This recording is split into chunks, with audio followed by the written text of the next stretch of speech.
Clashes between Taliban forces and NATO troops have been continuing, with casualties mounting.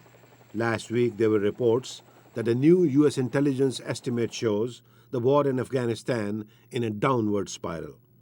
Speaking recently in Kabul, Afghan President Hamid Karzai said his government is encouraging militants, including Taliban chief Mullah Muhammad Omar, to lay down their arms. As I have called upon Mullah Omar many times, I call upon other Taliban members too, that they should come back to their country, rebuild their country. They are welcome. U.S. Defense Secretary Robert Gates has said the U.S. will support Afghan talks with the Taliban, but not with al-Qaida. A former Afghanistan expert at the State Department, John Gasterite, is not surprised. It's always been the policy of the United States to get all Afghans to buy in to the political process, to take part in the political decisions the country is making and participate in what is now a new democracy. And the comments by Gates coincided with reports of the new and pessimistic National Intelligence Estimate on Afghanistan.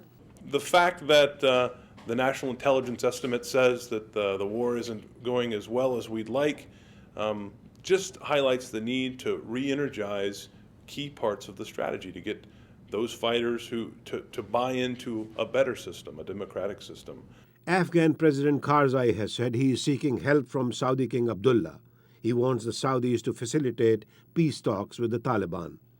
There have been reports that King Abdullah is trying to bring Taliban leaders and Afghan officials to Mecca for peace talks, and that there has already been an initial round without substantial progress.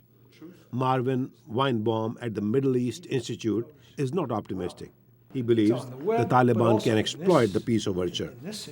But the Taliban have a real incentive to enter negotiations and not to reach an agreement.